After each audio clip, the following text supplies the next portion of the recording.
will have to do the full advertisement. And right now it is a manual process for us. So what's going to occur is we would want to not only notify everybody that's already registered in our vendor database. See what I did there? You got to be registered in our vendor database to get a direct notification. We would advertise in a newspaper, the same as every other public agency has to do. And for us, the threshold is greater than 50,000. If it is over 1,000, but not over 50,000, so 1,000 to 50,000, we would do what we call an informal bid. And that is going to obtain written quotes from vendors that we know offer that service. Yet another reason to be in our vendor database.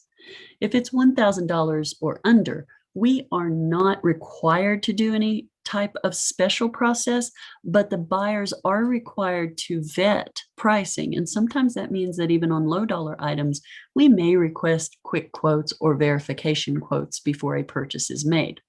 So if you are selling any items or services, and you know your normal contracting with other public agencies is long-term, multi-dollar, you're probably going to be more interested in our formal bidding process. And if you are more of a one-stop shop and you kind of have things to offer, especially if it's things that your other contracting agencies usually only purchase one of or as needed, you may fall into any of those categories. You may pick up the small dollar purchases, you may pick up the larger dollar purchases, you might even be able to get a contract. One thing that's not in this how to do business document, and I do want you to read this on your own time, is the fact that the county, and bless the Commissioner's Court for allowing this. When I stepped on board in 2017, the Commissioner's Court had not been presented with the full range of options related to cooperative purchasing. So for those vendors here that are looking at participating in local, area, regional, or national cooperatives, I strongly encourage it, because it is a case where you are bidding one time for an unknown quantity of purchases, but it can save you from having to repetitively submit bids, because creating bid responses costs money. Commissioner's Court has allowed us to freely use local area cooperatives. And the good thing about local area cooperatives, specifically Region 19, anything to do with the school systems, is that it is mostly populated by local vendors. And that is very attractive to the county. We have nothing written in law specifically authorizing us to give additional considerations on lower dollar bids without a huge burden of threshold to local businesses or small minority woman-owned businesses. There's nothing written into our law like there is in city law. City goes by 252, and they have some considerations I used to have when I worked at the city, and I got kind of used to them. But it was a little startling to come to the county and realize we didn't have those authorizations written in law. Bids for us are really just straight bids.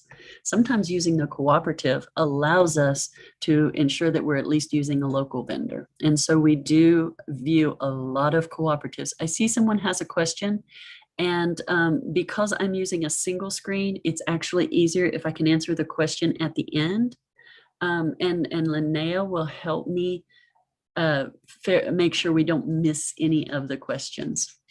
So that being the case, I did want to tell you that in this how to do business guide, you'll go over billing and payment, and there will be other things, local businesses. We do have a local business preference statute in another area of the law, and our legal department has set some thresholds and burdens of proof for that. And so sometimes those are an option, but they really do take a lot of proving up to ensure that we're not outside of the law on that. So with that, I'm going to have to figure out, I'm having trouble working the Zoom. Am I sharing the Zoom screen, or am I sharing the, Linnea, I need you to, let me see. What there we go. Okay, you're seeing the website, right? Yes, ma'am. Perfect. You're not seeing my Zoom. No, we're good now. Perfect. Okay. And so that's doing business and how to do business. It's just a document. Read over it. If you have questions, email me. Getting on the vendor list, these are just the instructions for how to do it. We're going to click into the link and I'm going to show you. We are still manual process. So when you get on the vendor list, we notify you. Not only we notify you via email, but we only accept hard copy bids right now. There is an intention, and we're working with the city very closely to come live on Ion Wave so that we can join both University of Texas El Paso and the school districts in electronic bidding. And I think that will be a wonderful benefit to the vendor community, especially those of you that are already used to electronic bidding. And for our vendors who are not used to electronic bidding, we will offer a lot of training on how to do that with us specifically. And in some cases, we will partner with the city. Right now, we are all building our internal mechanisms to do this. And there's still a couple of months left on the rollout. But when it happens, we won't leave the vendor community behind.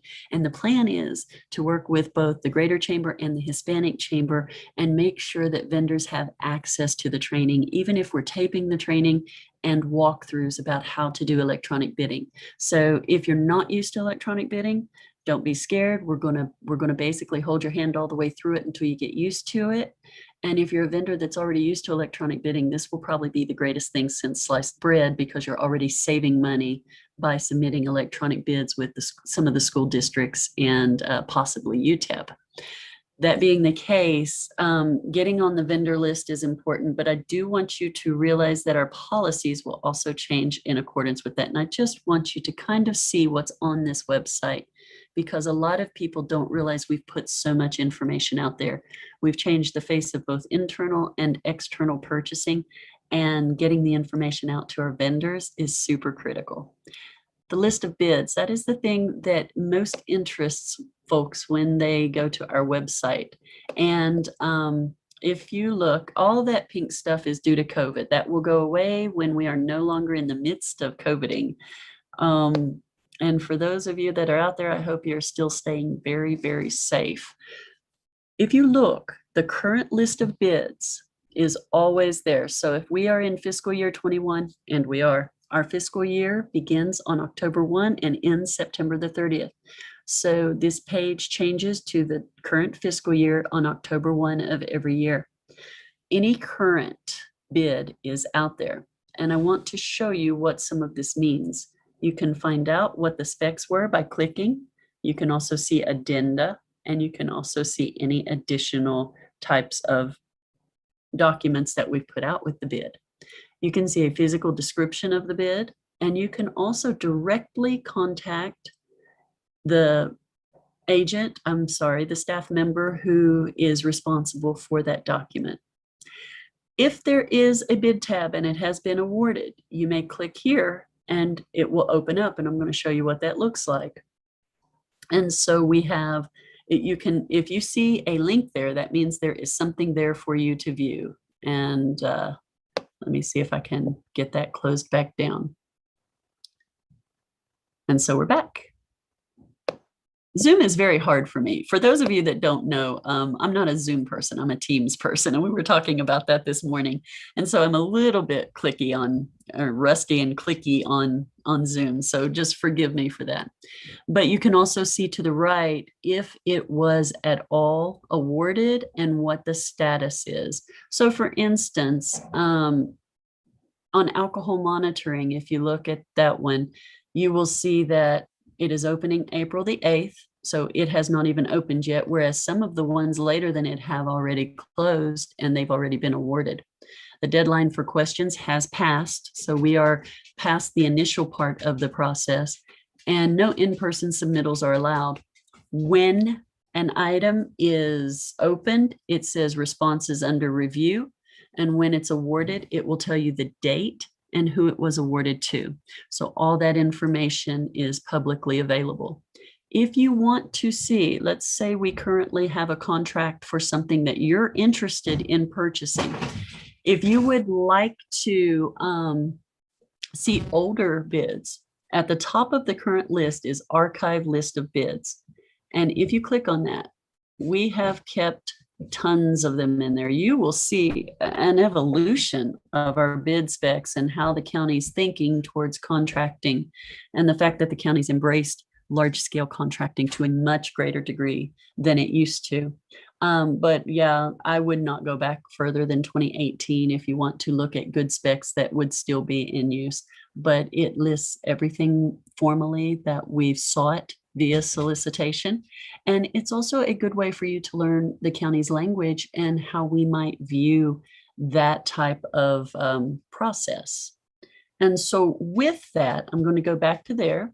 I'm going to unshare my screen. I'm going to pause the share. And I think, Linnea, did I pause the share? Yes, ma'am. Okay, perfect. Perfect. Now, there is one person that has a question, and I'm not sure I can see the question. So the question was actually, it was in reference to what was going on in our difficulties. But are you ready for any questions that could be? I would like to open the floor. I don't like to speak too much because the best questions come from the people. Okay. So if anybody has any questions at this time, please submit them to our question and answer box that we have here in Zoom. And if you're viewing from Facebook Live, then you can submit those questions to Facebook Live as well. So we can leave that open for a little bit and see if anybody sends any questions in. I think I figured out how to open the questions too, so I may see them. Okay, awesome. For an in-person interview with her, would you feel comfortable doing that? Just because we do have our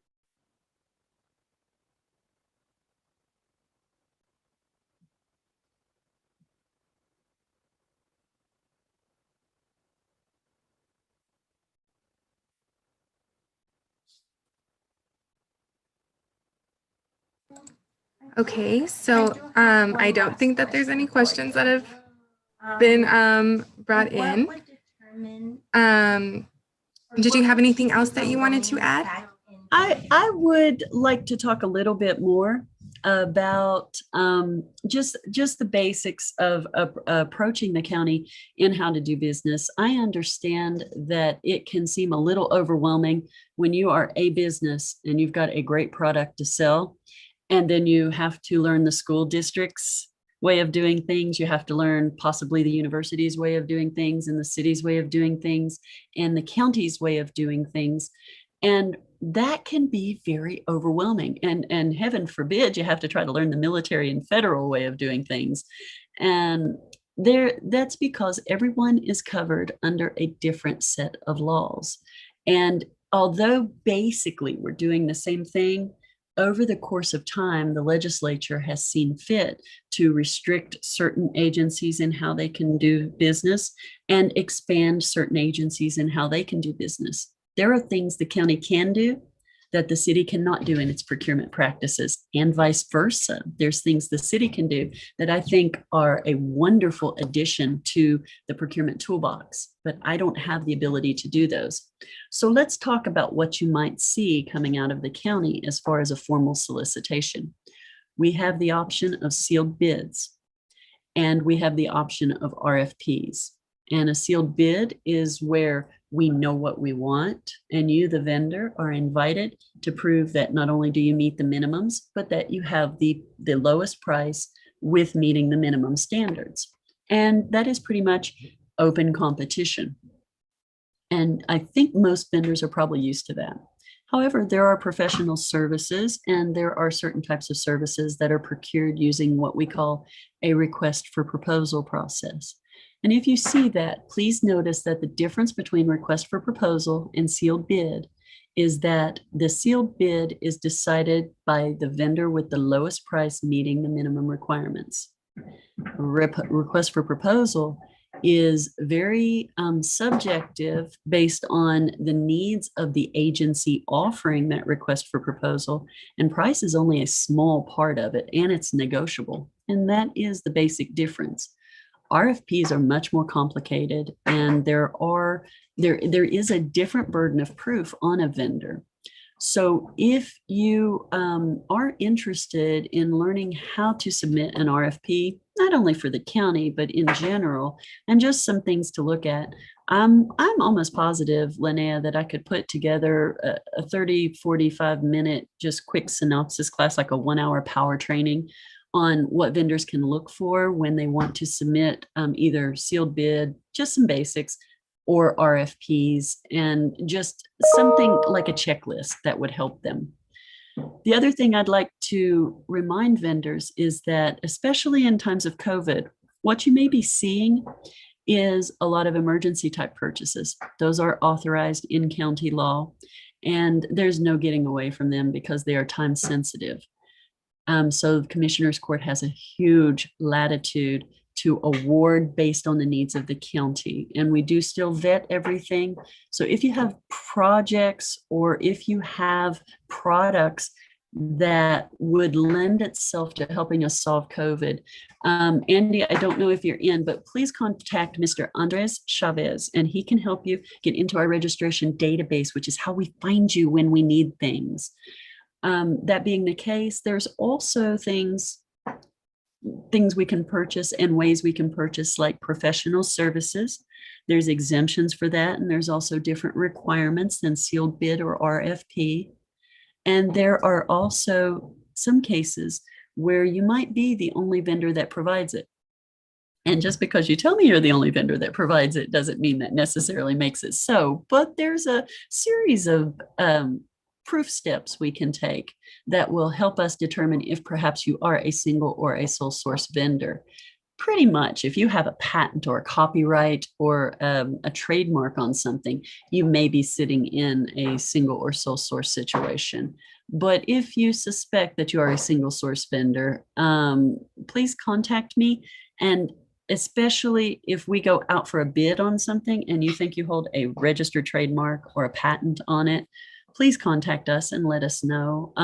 It may be that we are looking for multiple ways of going about getting an item or a service, but vendor communication back with us is super important, especially during a bid process. How many people in here? And I don't know, it says there's 7 participants, and I don't know if Linnea and I count as those participants. We do. Okay, so maybe 5 participants? Yeah, she's giving me hand signals. I'm sorry. We have 4 people that are tuning in right now, yes. So for anybody watching, if you are interested in, I see a question too. If you are interested in learning more about the process, contact me, because I can work with the chambers and set up a training. And that's basically all I wanted to say. Mr. Ramos asked, my apology, maybe I missed it. Is there a separate tab for RFQs or RFs, or are they under the bid link? Anything we can post online, sir, is posted online. There are no tabulations for RFPs. We can put out a list of vendors who participated. And I think this year we were going to start, this was considered the year to start, so everybody would know who submitted a proposal. And that's all that needs to be read out loud in accordance with the law, is who submitted the proposal.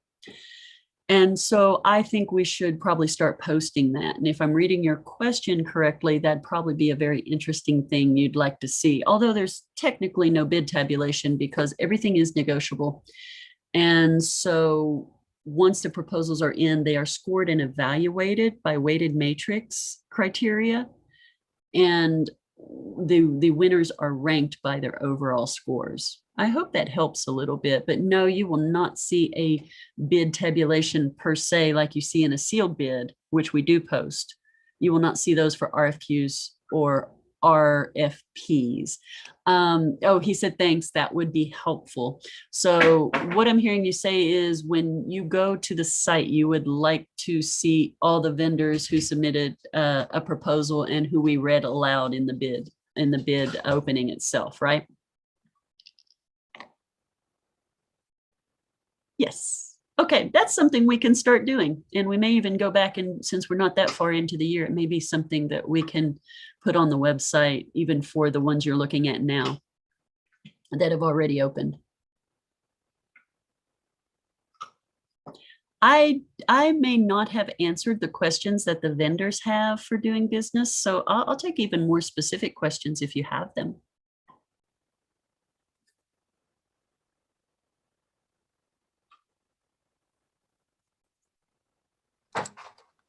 Let's see. Okay. I know Sounds it's good, Daniel. been a very chaotic one, but I feel Thank that you. we've gotten a lot of good information in this session. Can you hear me? Oh, yeah. Yes, okay, awesome. There we go, okay. They are asking from Francisco Aguilar if we can add access forecasts. Can we access forecasts? I'm not sure when he says, can we access forecasts? Is there an example? Are you referencing something another agency does that maybe the county doesn't? Oh, budget forecasts. Budget forecasts. If you, oh, okay. Actually, that's not a question I can answer. Unlike, this is one of those cases, Mr. Aguilar, where the county departments are really their own agencies. Counties written differently into law. I'm in charge of purchasing. Budget actually comes from the county administrator's office. And so I don't know what they can post about that. I do know that they do the planning every year. So I think I know what you're talking about, where each department knows what's coming up for the year and where they've had to plan and get a budget for certain projects. So I'm thinking that I need for you to send me an email, dcarrejo, DCARREJO, at epcounty.com.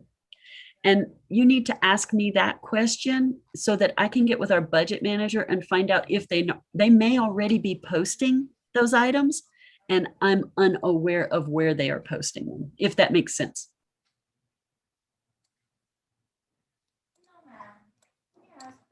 And I have put up on our screen Miss Deborah's email address and phone number for you guys to access if you have any other questions. Of course, we'll still take a couple, but just so that you guys can have that information. Send me that email, Mr. Aguilar, because I can always ask the question to our budget department. They may not be able to post it, but they may already be posting it, and I just don't have that information.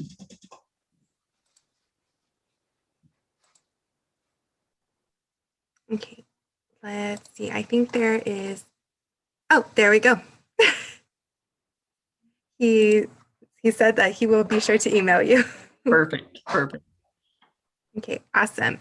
Also, we wanted to give a little shout out while anybody else is brewing any questions. A quick shout out to all of our procurement. It's our procurement month. So, whoop, whoop, for all of our procurements. And also a late happy International Women's Day for what we celebrated yesterday, so our national. Yes.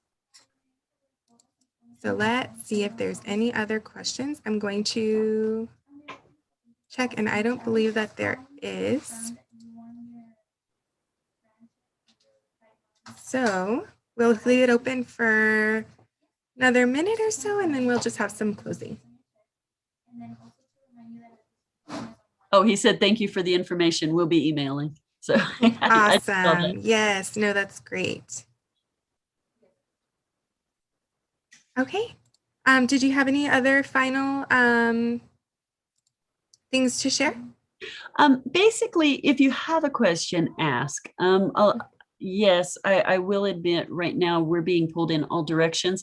It might be 24 to 48 hours before I can answer. It may not be an immediate answer, but I do not sit on my emails. I answer as quickly as I can get to them. And even if I'm not the person that can help you, often I can get you to a good resource who can answer your questions. If you are interested in if you're interested in learning more about how we might approach certain or specific things, our policies are out there, but policies are kind of long and boring and only interesting to the people who write them. Trust me, I know.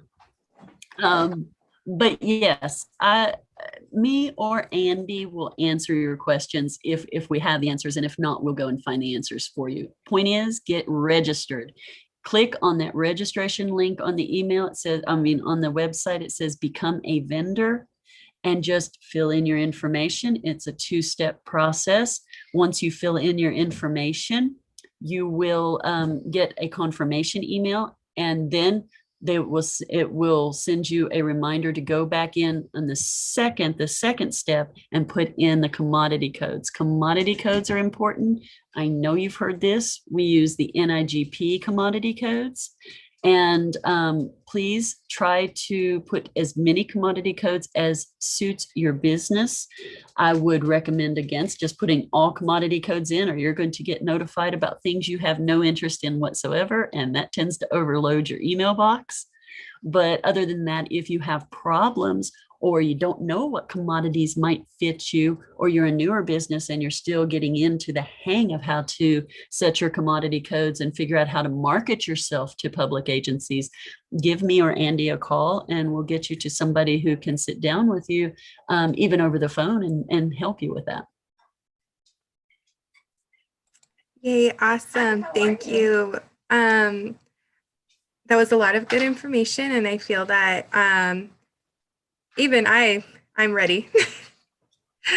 But if anybody doesn't have any other questions, and Miss Deborah, if you have any other final closing thoughts? No, I'm good, but thanks everybody. Thanks for coming. Yes.